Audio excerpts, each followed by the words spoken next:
I'm going to let everybody. I'm going to let everybody in. Okay.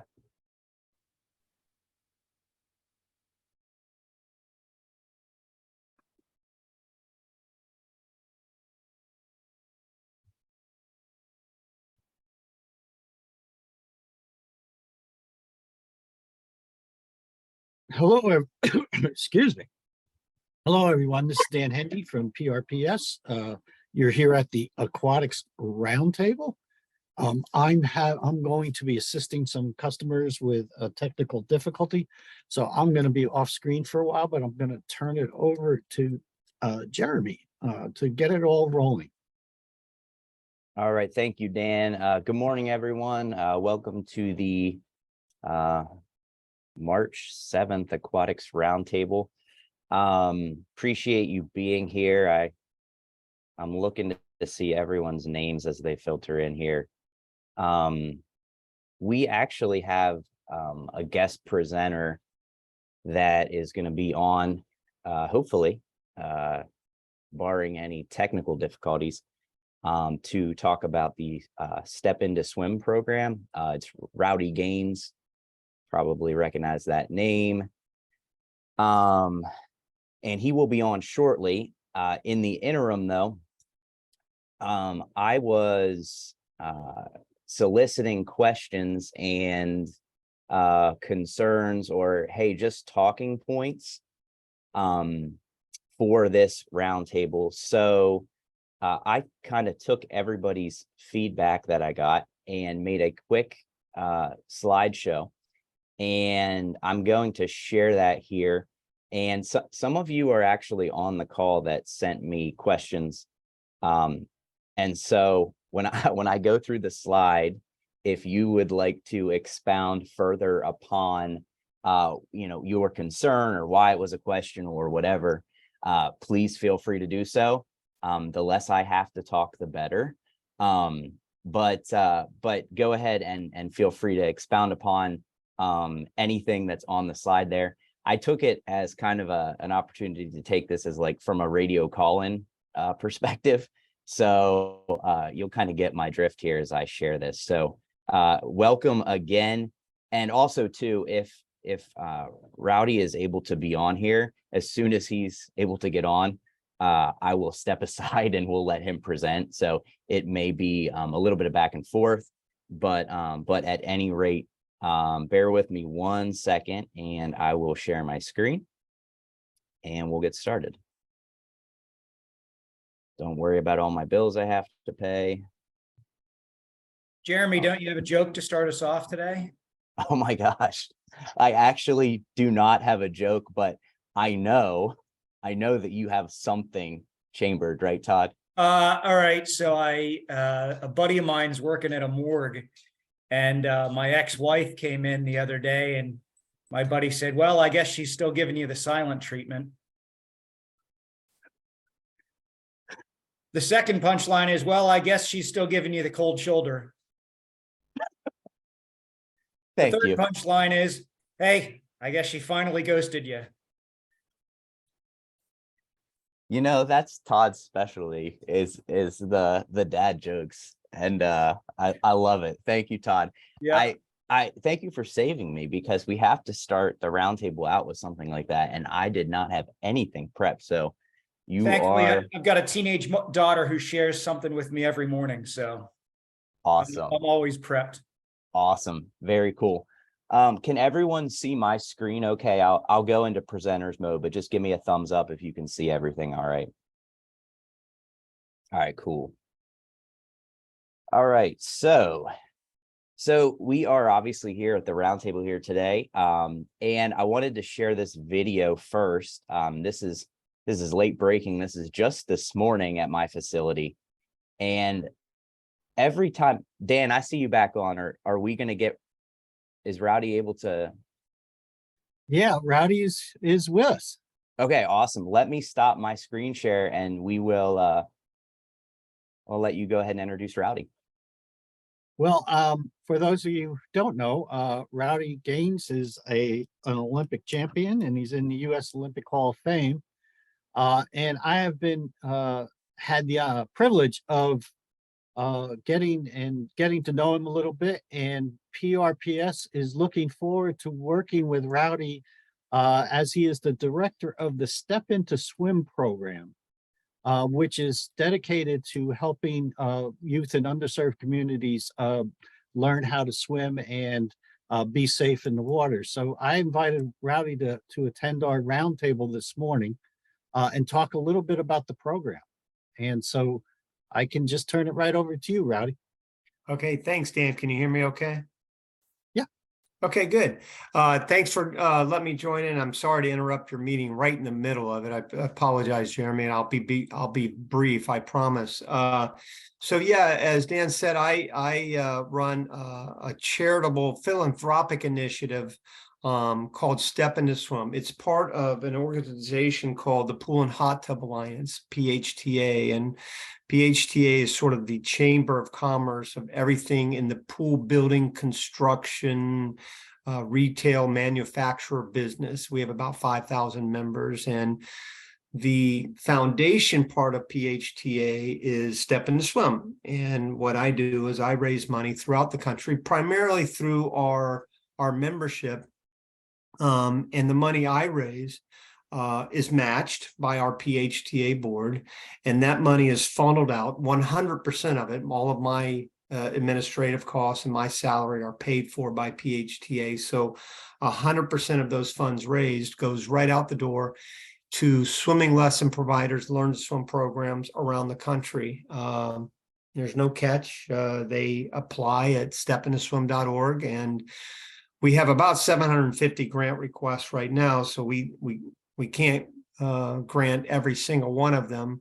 But one of our, objectives is to be in every state in the country. We have given grants to different learn to swim programs in Pennsylvania, but we'd like to do more. And really, this is just an informational message to say that, we're here, we want to help. The primary requirements we have are the funds have to be used for learn to swim programs, specifically targeting those children and families that would not normally be able to afford to take swim lessons. That's our primary objective. And when we give the grant out to that provider, we give 80% of the grant up front. And then when they're done with their season or the year, then they give a report back to us. It's a very simple report, basically stating what they accomplished. And then we release the other 20% of the funds. That's kind of it in a nutshell. There's not much more to it than that, but I'll be glad to answer any questions anybody has.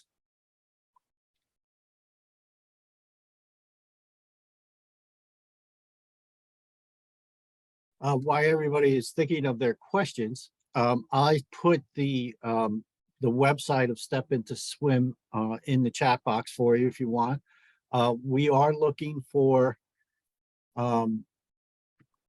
organizations in Pennsylvania to apply, and PRPS is going to try to work with Rowdy and Step Into Swim in helping identify those programs that may benefit from Step Into Swim, and also to help Step Into Swim do a once over or first preview or help with the grant applications. So we're real excited to be working with Rowdy and doing that. There is a question in the chat: who is eligible to apply /YMCA? Yeah, any learn to swim provider that is licensed and insured can apply. YMCA, Boys and Girls Club. We give a lot of our funds to YMCAs across the country. Boys and Girls Clubs. It can be for-profit or nonprofit. Again, our requirement is pretty simple. It's just the funds have to be used for free or reduced cost swim lessons. When I say licensed, it basically means that they're insured. We don't give funds to individual families. We have been asked that question many times, where can families specifically apply, and we can't do that. We have to do it really primarily through through lesson providers in the country. Rowdy, if we already have a youth scholarship program that serves those, could this grant help supplement the funding for something like that? I'm sorry, say that again. So we have a program at our agency, youth scholarship program, that specifically funds families in need for programming. Now, we do our programming and pool passes and stuff across the board, but could we, I haven't read the grant application yet, but would these grants help fund a program like that? Like, we're constantly fundraising to try to get money to help supplement our free and reduced cost lessons for families. Sure. Okay. Yeah, we also give money, not as much, but we do give grants to specific foundations who in turn give that money to lesson providers. So for example, we will fund, we'll give Michael Phelps Foundation a grant this year. They are partners with Boys and Girls Club. So we give the grant to them, and then they funnel it out to their connections through the Boys and Girls Club. We will give money to the USA Swimming Foundation, who has their own Make a Splash program. So we do give Abby's Hope. We'll give some money to Abby's Hope. So there are certain foundations that we give grants to as well.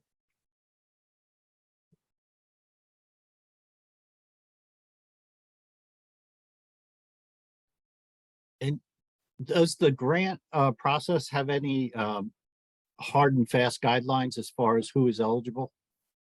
No, there's no guidelines. There's no deadline. This is year round. I know some organizations like the USA Swimming Foundation have a grant period. I think it's January through or December through February. I'm not sure, but our grant application process is year round. We give grants, and most of our grants are given out in April. But we give out grants in October. We gave out $150,000 worth of grants in December. Our sweet spot is normally around $5,000. So for example, we gave out 150 grants last year, totaling about $750,000. So if you do the math, that kind of $5,000 figure is what we're working with, but we give $500 grants all the way up to $40,000 grants. So it really depends on the organization, their needs, their requests. Some lesson providers make requests for more than we are able to give, and I look at it, or our committee looks at it and say, your request for $20,000 we can't quite do, but we really want to help, so we'll give you $5,000 or something like that. So it's a case by case need, and based on their application and what they're looking to achieve. Rowdy, what's the timeline like if we apply here in the next couple of weeks? Would we be able to get funding for this summer, or is it we apply now and we're looking at next year? Nope, we're looking at them right now. I get 2 or 3 a day in right now, and yeah, the month of March is where I kind of digest everything. We have a little committee too. We have a board, Step Into Swim Board, Champions Board it's called, and they also help in the vetting process. We do vet the organizations to make sure that we check their references, to check their history, what they've done in the past, what their application says. It's not just like we receive their application and just say, here you go. We just want to make sure that they're held accountable for the funds that we give, and that just basically means making sure those funds, and in the end, it is a trust process, to tell you the truth. I mean, we're not looking for W-2s or 1099s or anything like that, but we're just trying to do the best we can in holding those swim lesson providers accountable. But no, it's ongoing. Like I said, the month of March will be what we're looking for as far as the grant, the grant request, and then we'll notify everybody, hopefully by the end of March, first week of April, but they would be, yeah, the funds would definitely be sent, by the end of April.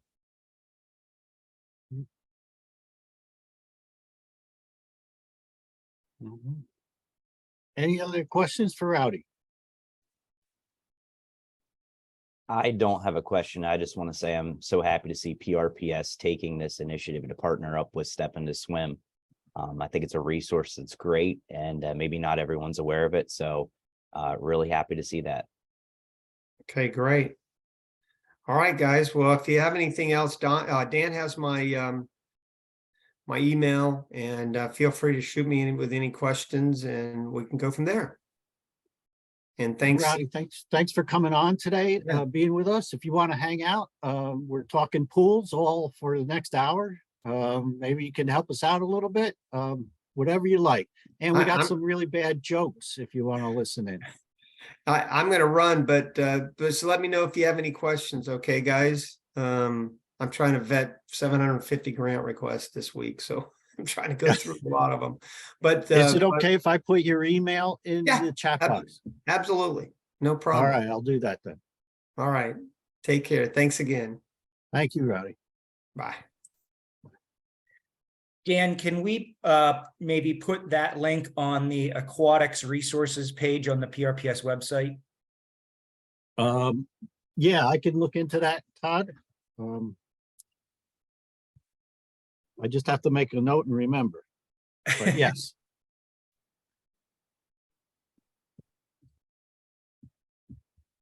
All right, Jeremy, I'll turn it back over to you. All right, awesome. So yeah, let me share my screen again here, and I'm going to go through some of these comments and questions that were sent in, and then Todd and I, and probably Craig and Chris, I'm guessing, I want to talk about an event that we went to in February, and put that out as another resource for you in aquatics. So let me go ahead and share my screen and get back into presenter mode here. Maybe. All right, perfect. So again, hopefully this will spur a lot of conversation, so I don't have to do all the talking, because I don't like hearing myself talk, believe it or not. So I want to start out with this quick video. This is from this morning at my facility. I always think this is funny, because when people when we're talking and what do you do, and they're like, oh, you oversee a seasonal pool, what do you do the other 9 months out of the year, right? And we all know that even if you're a seasonal facility, it's a lot more than just those 3 months, right? There's months of prep, many months of prep, and then months of reevaluating and evaluating and all of that good stuff. So we know it's not just those 3 months. So this was this morning, and hopefully everyone can hear this okay.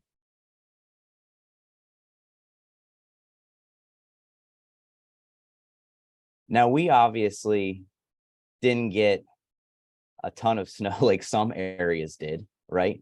But we're here March the 7th, and I'm draining the pool so we can get some of our preseason projects done, right? So we know it's a lot more than just 3 months out of the year. So the next time someone says something like that, you can just send them that video. I'll send it to you so you can share that with them. So bear with me. All right, great. So again, hopefully everyone can see this okay. So was able to get some questions. And so this is Daphne from Reading, and she writes, what are you doing about the cost of chlorine this year? I don't know, is Daphne on the call? Daphne, if you're on the call, feel free to interject. But if not, she had a concern with the cost of chlorine. Her cost actually went up almost 200%. And I know she had mentioned she was working in collaboration with the local school district to order chlorine in bulk and ensure that they had an adequate supply of it. So put that out there. Is anyone else feeling those effects? How are you dealing with it? Hey, Jeremy, here in Bucks County, I know a lot of us, we've had for years is, a nice consortium of municipalities. We've all kind of bonded together to help keep our chlorine, keep our chlorine costs as level as possible just by volume. But I mean, honestly, at least out where we are, there's like really, Buckman's pretty much controls the chlorine, in our area. I know people say they get it from other places who typically get it from Buckman's. So, are there other places? I'm sure Buckman's is, but, in all the years I've been doing pools in this area, Buckman's has been the name in our area, but, partnering up with as many other, municipalities, communities, school districts to just try to really lock in some bulk pricing is probably the best way to handle it. And then obviously we had to raise, we obviously raised some of our membership fees, mostly for non-resident fees, to try to offset some of the increases in just everything, chlorine, materials, you name it. That's a good point, Andy, in raising prices to help handle it. We actually proposed price increases last year for this year and got a lot of pushback, and, showing everyone the way the chlorine prices has gone. And that's outside of staff. That's our biggest expense each year. It was kind of a little bit of justification for raising those rates, although I almost choked when I got my price quotes for this year. And again, we had to do the same thing for, we had to raise our rates too for staff. I mean, I'm right outside the Philadelphia area. And honestly, most of you have probably seen it if you're not from the Philly area. I mean, they're hiring staff that aren't certified. They're gonna train you. So, and they're paying 18, I think, an hour. Now, that seems like a lot, but it's a different animal than the suburbs. But they were putting a big media push to hire. You don't need to be certified. You don't need to know how to swim. We'll teach you. And I'm thinking, I'm a little skeptical of someone who just learned how to swim, on being a lifeguard. I mean, if they literally just learned to swim. So, that's some of the things we're dealing with in the outside of the Philadelphia metro area. I will give a second if anyone else wants to talk about chlorine, but I did want to kind of show this video here. Actually, Andy was just talking about the city of Philadelphia.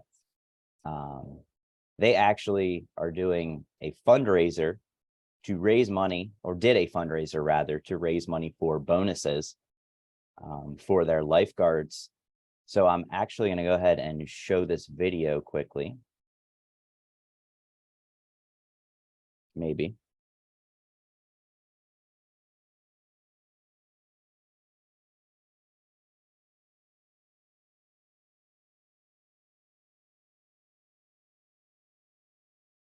It's gonna play, I swear.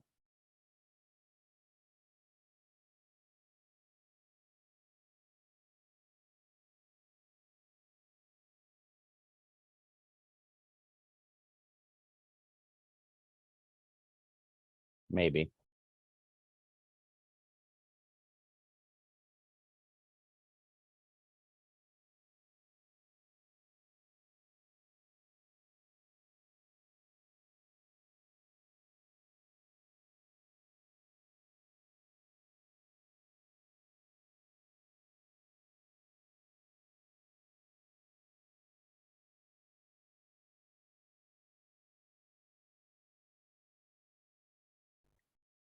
I think he's saying I'm really cold, and the lifeguard's saying, please don't make me take my hat off.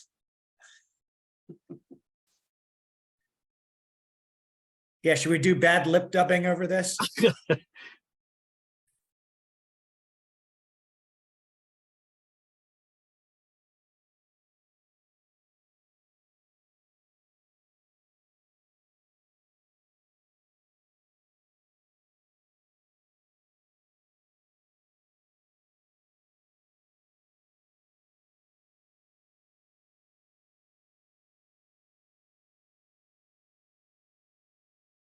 It's cold when the lifeguards have hooded sweatshirts on under their lifeguarding stuff.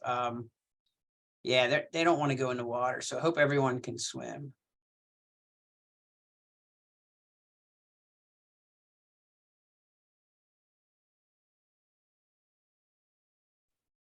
I wonder how it worked out for them. I wonder if they got enough for their bonuses. I saw something they were offering like $1,500 bonuses. Remember, they hire like something like 500 lifeguard. It's, I mean, they have like, and Kate, you may know, they have something like 60 or 70 pools in Philly. I mean, their numbers are astronomical as far as the staff they need to open all their pools. Can I make a comment?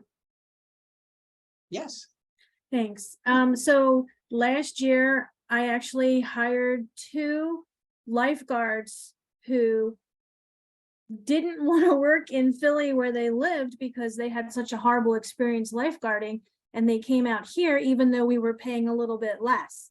We're at 15 an hour, but they didn't want to work there because of the environment. So I don't know if they're going to retain people no matter how much they pay them. I don't know. That is something that they definitely, I mean, yes, they're offering a lot more than a lot of the suburbs, but to your point, Kelly, yeah, it's tough. I mean, you know, so I don't know. Unfortunately, Philadelphia right now is going through a pretty tough time with, you know, you just watch the news if you're from this area and you'll see. So, you know, public pools, you know, they take a beating sometimes. So it's a shame, but it's the reality we're in. Do we have anybody from the city on the call that could speak to anything there? I briefly cycled through and I didn't see anyone, but I don't know every single person, so doesn't look like we do.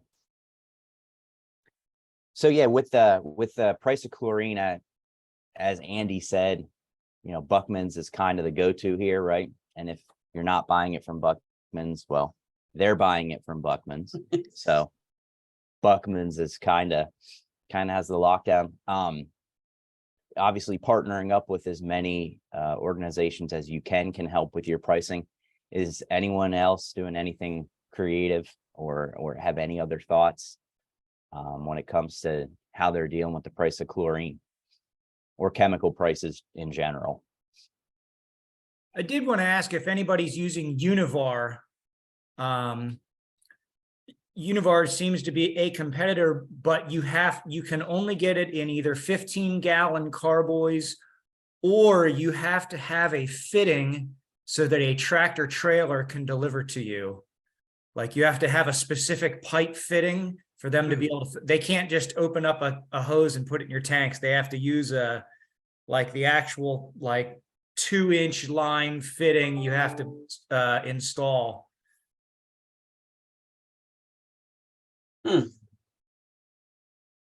I don't know, but I think I need to get into the market to sell these fittings and make a little money on the side. So. That's interesting, though. I've seen the name Univar, but again, we do through Council of Governments bidding, so we go with the lowest bid there, and if we don't get bids, which has been the case the past couple of years, nobody bids on pool chemicals in my area, so we are just going to Buckman's then. So, all right. Well, let's move on. Let's see who else radioed in or called into the radio show. Here we had Audrey from Camp Hill. Audrey says, I've heard some people mention reimbursements or bonuses for working through the summer. What are your parameters for this program? So we've talked about that a good bit over the past couple of roundtables. But Audrey's really wondering, hey, what are your parameters for giving the reimbursements? Do they have to work until a certain date? Do they have to work a percentage of the summer? How does that look? So be interested to hear what people have done there related to the specific parameters of the program. So we did that. We offered $100 upfront towards their certification, and then $100 because it only cost them $200 through our program, $100 at the end of the season. But that looks different for different people. So if you were a college student, you might go back to school a little earlier than our high schoolers staffed. So it just depended on where you, excuse me, where you fell in that availability.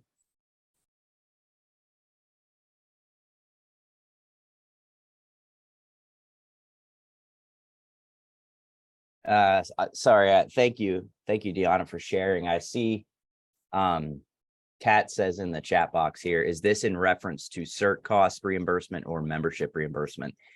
This would be for lifeguard certification. So sorry, I did not clarify that. But yeah, this would just be specifically for lifeguard certifications. We found in the past, we have done a form that they have to sign that basically says they're going to work for us through the season. Whatever their last day is mutually agreed upon is written on the form, and they have to meet expectations, yada, yada, yada. Then we reimburse them at the end of the season the full cost of their certification. However, our pool didn't open last year until July because of lack of lifeguards. So we have completely changed that, and we are now, if financial constraints are a reason that is holding back someone, we have to, I'm now having them tell me where they're registered, and I'm calling and paying for their course in advance. With my county P card, that did burn us once last year, where someone I paid for a certification and did not work for us. But other than that, it has worked. It's like playing roulette every time I do it. But again, like I said, our pool almost did not open last year. So we have pulled out all the stops and, are doing whatever we have to do.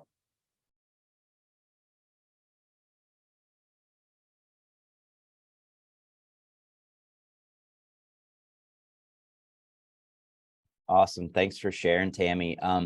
It looks like there was, I can't find it here, something in the chat box. Autumn said, would you be able to share that form? And then Todd Miller says, at Lemoyne Borough Pool, we give 50% reimbursement for a lifeguard certification course at the end of the summer with satisfactory employment. Awesome. Great. Thanks for sharing that, Todd. And I think that form is the form that you're talking about, Tammy, that you made.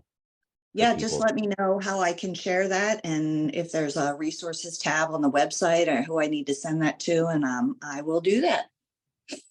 Awesome. Autumn, if you want, you can put your email in the chat box there so Tammy can grab that and email it directly to you, or if that works. We do 50% reimbursement at the end of the summer if they have good performance and stay the whole summer. And that's really just up to my discretion as to who qualifies for that or who doesn't. But the other thing we do is we reimburse for all of their clearances. The child abuse, FBI, and PA criminal background check. We'll reimburse all of those at the end of the summer as well.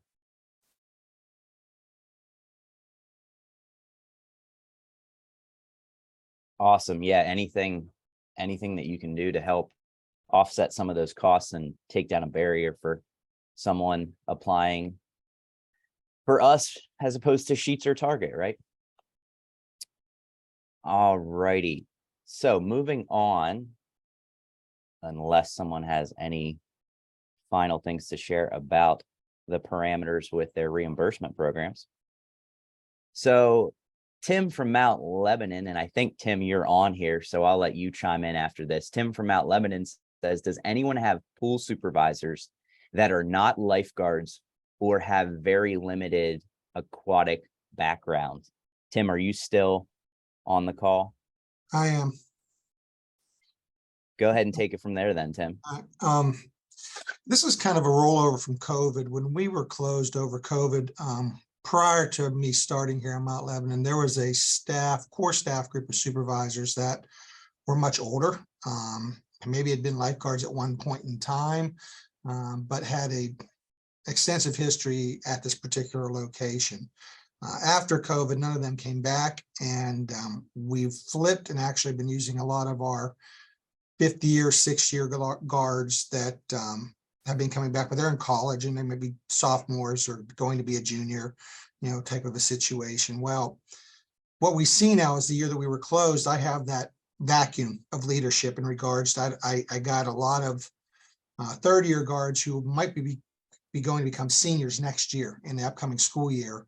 And a lot of the college age kids that I had, staff that I had, are now juniors or seniors, and they're getting internships. So that pool of experienced, polished, kind of experienced staff people are gone. And I'm trying to figure out the best way to provide that oversight at the pool. Obviously, in-house is a great way of doing that, and we're continuing trying to develop that. But I don't know if anybody's using teachers or people with backgrounds. Maybe at one point in time were in the aquatics when they were coming up to their college years, but now are looking for that summer job. But just trying to figure out how to find a balance there where I'm not having my leadership staff leave the second week of August, and then figuring out what to do for the last 3 weeks of the summer, and or having this gap that I have right now. If I could find an older person that might be interested in doing that. Has anybody found a magic bullet that helps identify where some of those candidates could come from?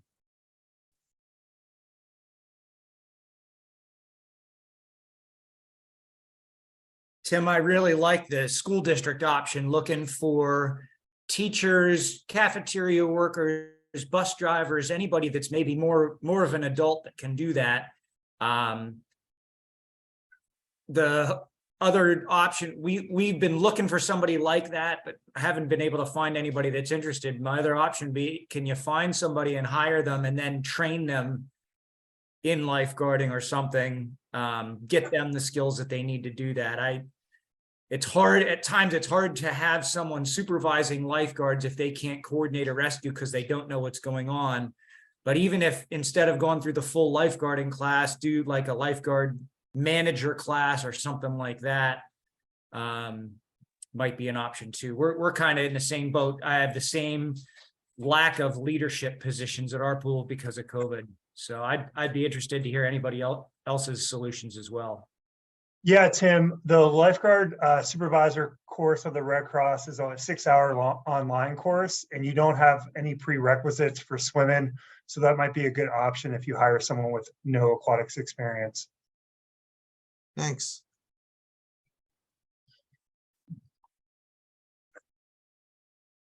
Chris, do you know what the limitations are for someone that goes through that certification program at ARC? Yeah, they're just able to supervise. They can't hop up in the chair. So the course goes over how to test your lifeguards pre-season, how to do in-services, how to set up zones, what are zones, what is scanning. So just basically a quick overview of the lifeguarding program. Is that the ARC lifeguard management course? Yeah. Is that what you're talking about? Okay. I'm And if you use Aaron Workman's 50% off code, it's only $60. Yes. I took advantage of that for my 2 young assistant pool managers last year and found it very helpful for them. Yeah, I would say you get them in the door, and then like Todd said, if you can train them to be lifeguards later. But the problem with that course, I mean, that's close to 30 hours and they might not be a great swimmer. So to have someone with experience on the deck is a good option. And then also making sure that they're have some aquatics knowledge. That's helpful. Yeah, I think that's a great option. I'm glad you chimed in with that, Chris, because it's something they can take online and at their leisure. So very cool. And something else, Tim, that I have done is, find those ones that show initiative, and kind of take them under your wing and kind of lead them in that right direction. And I think, that seems to be the place I find that I get the best people, the ones that kind of show a little bit of an interest, and you kind of build on that and get them more involved. I agree with you. That's been the model the last 2 years, but when those initiative ones are 17, it's tough to put that person who's maybe turning 18 in the summer into that role when you're dealing with maybe 2,000 people at a pool on a given day. So it's just that maturity factor. I mean, there's kids that have that, but it's a bit of a transition. Finding that 20-year-old or up is kind of what I'm looking for. Someone that's not perceived so much as a kid. And then they have that break from their peers, which is a huge jump for pretty much any staff member that's going from being a guard to a supervisor, especially when they may be just still going into their senior year, just coming out of their senior year of high school. I understand that. That's a challenge. Chris, can you, someone asked about, can you share that Aaron Workman 50% off code that you referenced?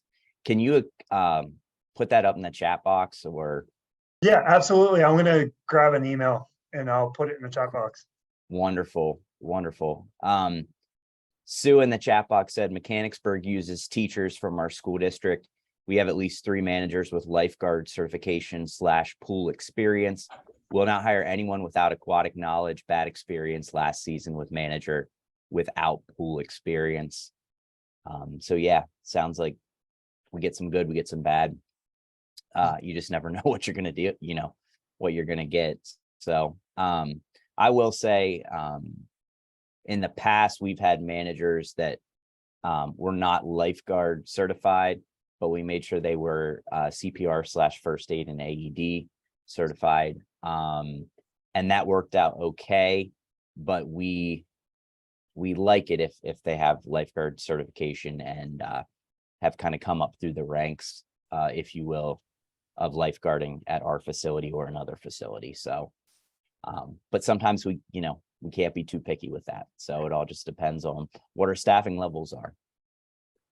Hey, Chris, on that course, is that a virtual course or is that a classroom? That is virtual, 6 hours of all online. All right, perfect.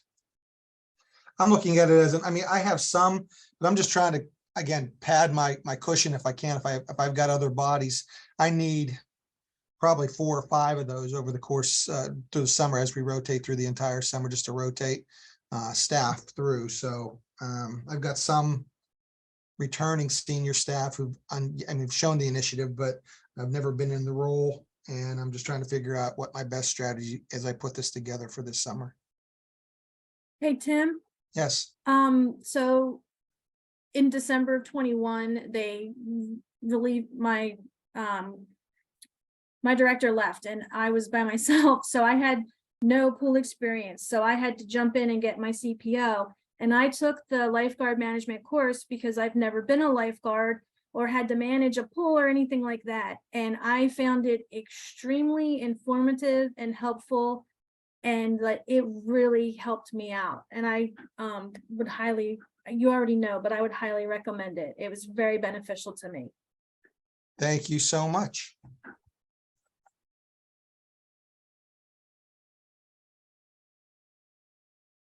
Awesome. Very cool. Sounds like there's a lot of good resources there then to help on that front. So I know we have Chris from Upper St. Clair on here. Chris said, hey, what fun or unique programming idea have you implemented? So Chris, do you want to expound upon that a little bit more? Well, I always want to borrow great ideas. So if anyone has any cool programs, I know Todd has a list of programs that he's done in the past, like themed swim days and stuff like that. So if anyone has any cool programs, please share.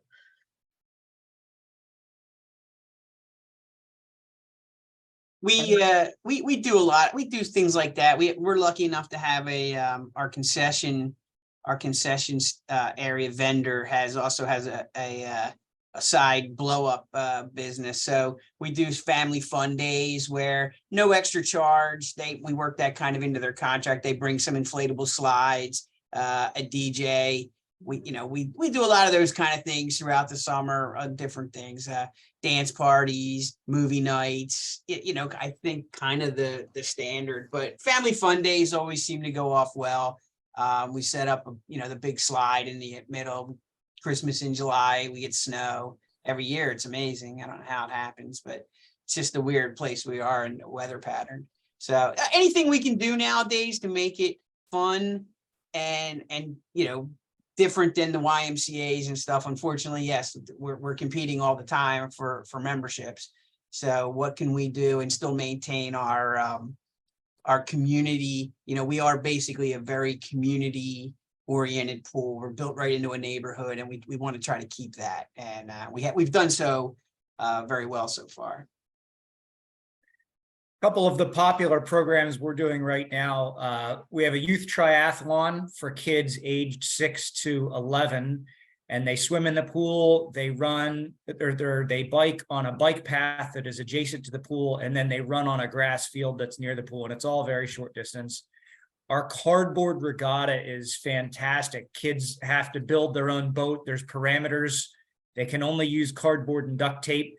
And then they bring them to the pool, and we have, they get judged on the boat design. They get judged on costumes if they wear them. And then we race them by age group, race them across the pool. And that's a lot of fun. And then the other one that we've really had a lot of success the last couple of years, especially through COVID, we do an adult scuba class, but our scuba instructors found a youth scuba program. There's a 1-day Bubble Makers youth scuba program. And then there's a Navy SEALs youth program for ages like 8 to 12. And they have like underwater missions that they accomplish during the program.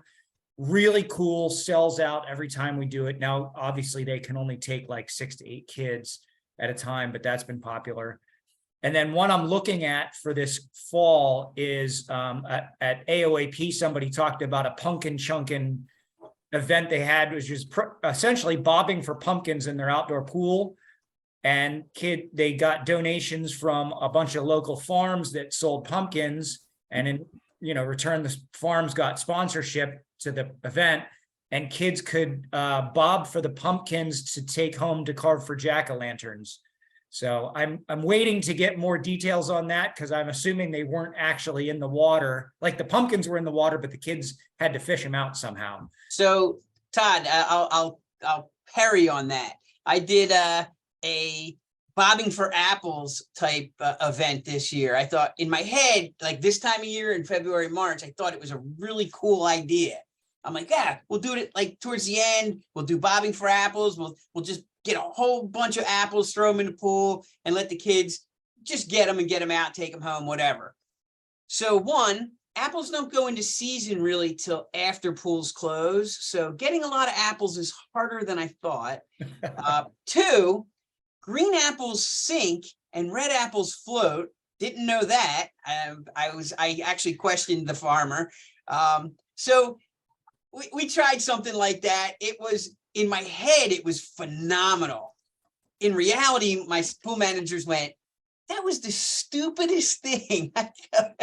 So yeah, I tried that, but you got to do some research on your produce. Apparently different types of produce have different reactions to water. But yeah, I just make up stuff in the wintertime that I think is fun in the summer. But yeah, if you do something like that, check with your local farmers, see what is in season. I mean, I might do diving for lima beans or something. I mean, who knows? But yeah, I did that. I thought it still was fun. Kids had a great time, but yeah, it didn't go exactly as planned, but not all my programs do. Hey, it could have been like the KRP turkey drop. Yeah. Yeah. Exactly. I always go back to that and say, well, it could have been worse. Andy, I'm gonna please ask you to write that up for the Aquatics article for the fall issue. That would be awesome. That would be great. Talk about what you learned through that. So I had no clue about the apples. I questioned the guy. I said, dude, come on. And he goes, he didn't think it. He goes, I actually got him. I put him in water. One sank, one floated. Who knew? Or it was Granny Smith's, and I don't know. But I learned a lot about apples. Has anyone done the certified mermaid instructor through Patty? I haven't. Mermaid for the day. I haven't, but I'm working with a local dive shop down the road from us to start getting a relationship on them doing. We're going to do a scuba certificate. We're going to do the pool portion of the scuba certification class at our pool this summer. And then I don't know where they're going to go for open water since Dutch Springs closed. So I don't know where they're going from there, but we'll see. But yeah, I'm starting to delve into the scuba world and trying to build up a good relationship with local dive shop. Chris, can you expound upon that, the mermaid program you're talking about? People might not even know. Yeah, so I had a former instructor reach out to me about a few months ago and said, I'm a certified mermaid instructor. And I was like, what organization? And she said PADI. So she is a PADI certified mermaid instructor, and they have a day class, they have a week class, they have advanced classes. Their advanced classes are like destination classes where you would do your initial stuff, kind of like a normal scuba program in a pool, and then you go to Cancun and you'll swim in the ocean for 2 or 3 days with a unifin. And so apparently they have very popular one-day classes for kids. And my only problem is I think it would sell out and I would have more of a demand issue. So I was just curious if anyone's doing the mermaid class.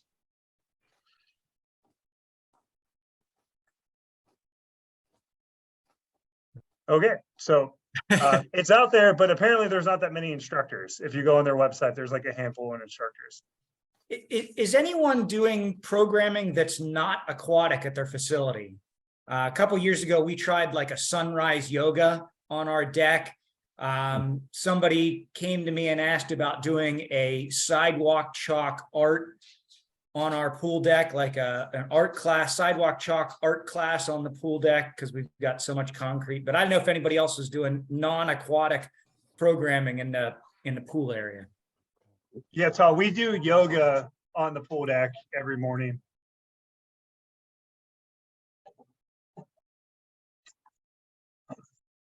I'd love to, and it sounds great, but I'm so limited with time. Like I got swim team at 7:30. I got swim lessons right after that. A lot of my problems is just time. There's only so many hours of sunlight apparently in the summertime. So, but I like those ideas, and and again, it's always staffing, because if I do anything like that, I want to have certified. I want to have some guards or a manager there for the people who are wandering.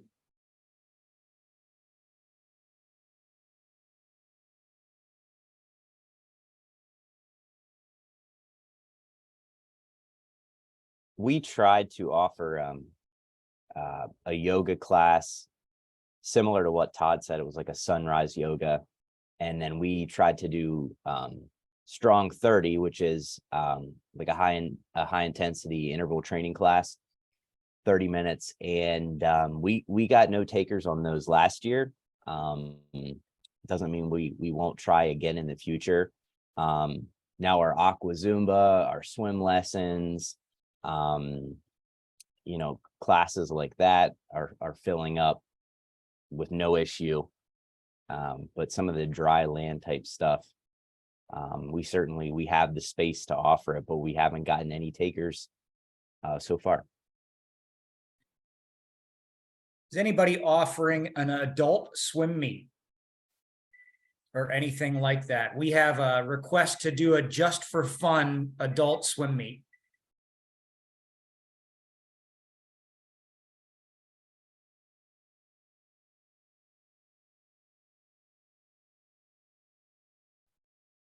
Can you share more about the adult swim meet? Yeah, so I had we don't even have a master's program here in town, but we have a lot of lap swimmers, and we had somebody that came to us and just said, hey, what if we just did like a just for fun adult swim meet, 18 and over, people that have, maybe they used to swim competitively, they kind of see what they can still do, see what they still got, and so we're going to do just a couple hours one morning, swim like a 50 of each stroke and maybe 100 IM. I'm not planning on doing much, and maybe we'll do 100 free, but I'm not planning on doing any longer distances. I've got an 8-lane pool. We'll compete in the middle 4 lanes. We'll have 2 empty lanes, and then lanes 1 and 8 will be for warm-ups and warm-downs. Just charge them like $15. I'll have my lifeguards be timers. Maybe I'll get one of the swim teams involved to use they have the dolphin stopwatches. Maybe we'll try to use that or something, but we haven't done it before. I was just curious if anybody else had done anything like that, and if they had any tips, tricks, things that I should completely avoid.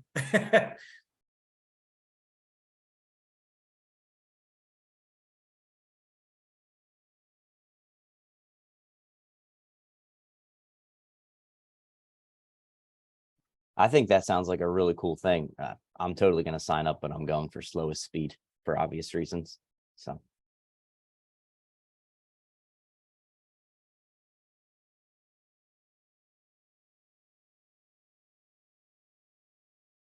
Chris, thanks for sharing the info there in the chat box about the mermaid instructor. That's I'll put that on my goals for 2023. I just want to see it on your resume, Jeremy. That's what I'm going for. It's a resume builder.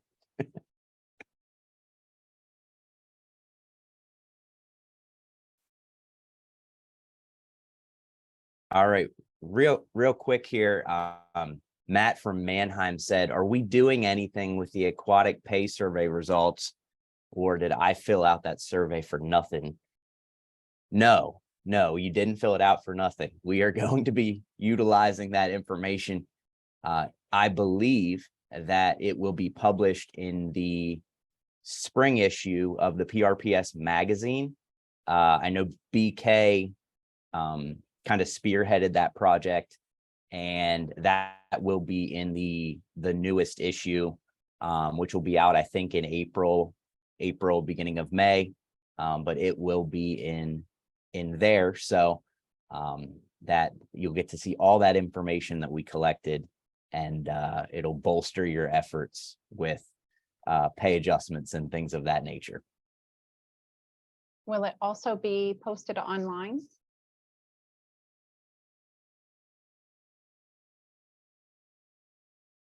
I could probably answer affirmatively on that, Kristen, although I don't know where it is as far as, I'm not, I wasn't involved with it, but I'm sure we can get it on that aquatics resource page.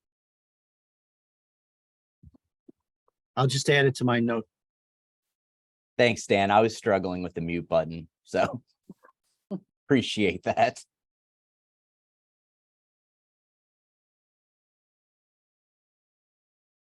All right, real quick, because I'm showing 10:57. Jeremy from Hampton, whoever that is, says, "What lightning detection system do you use? What robotic vacuum are you using?" So I know we had talked about lightning detection systems on a roundtable last year, and my notes, my dog ate my notes, so I don't know where they went. But I wanted to see if anyone had info to share in regards to that, and also robotic vacuums.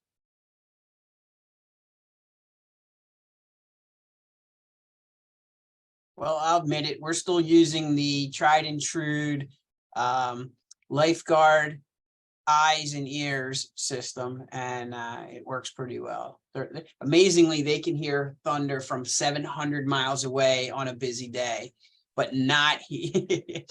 So Agreed. We use the same thing and it's amazing what they can hear. they can distinguish between thunder and a triaxle loaded with 27 tons of modified. They know it. It's crazy.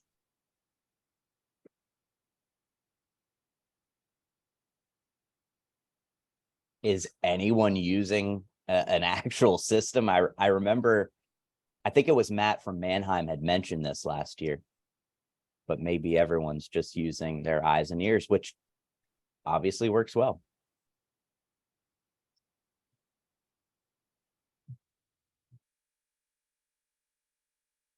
Okay, thank you. Anybody using a robotic vacuum or no? We are. I could not tell you what brand it is because, it's up at the pool and my pool managers and maintenance put it in and take it out. So I'm not quite sure what the name it is. I think somebody called it the Dolphin. I don't know if they were, that was just their pet name or if that's what it's really called. Yeah, we use, we call it Max, and it's like Ultra Max or something, and it's pretty old. We're probably ending near its lifeline. Hopefully it gets us through one more season. We use an old Dolphin Wave. And then again, we go back to the hire a pool maintenance person to hand vacuum. So we augment the Dolphin Wave with a person to hand vacuum. Dolphin and Aqua products are both good. Awesome. Thank you. Thank you, everyone. As we wrap things up here, just a couple things I want to put out there. PRPS is offering the swimming pool management courses. They have them upcoming in, I think, April. Most of them are in April and May, in person, in Mechanicsburg and Dan, elsewhere. I can't remember. I know it's virtual Mechanicsburg and I think Philadelphia suburb, but I can't recall. Plymouth meeting. Okay, awesome. So if you go to prps.org/aquatics, that will take you directly to that page if you are in need of getting the pesticide applicator's license or credits to recertify for that. I believe the spring ones are listed as well as the fall ones are already listed up there too. So very cool. And then lastly, I just wanted to give a plug to the Association of Aquatic Professionals and list a couple resources that are there. For those of you that are not aware of this organization, they are a phenomenal organization. You can get a membership for only $40, which is dirt cheap. They're practically giving it away. There is the website for their organization is just aquaticpros.org. But this is aquatic specific. So PRPS is an awesome organization, but this is something that can supplement them. I was able to attend the conference this past year for the first time. I know that Craig Murky, who's on the call, and then Todd and I believe Chris Biswick have all attended. And really awesome to see a lot of just aquatics specific information. So their next conference will be in Reno. And so I wanted to put a plug in there for that. And just another resource that you have in aquatics to be aware of. I don't know if Todd, Chris, or Craig want to mention anything additional there. I can jump in as the past president. I finished my term, so that's over. I'm now past president.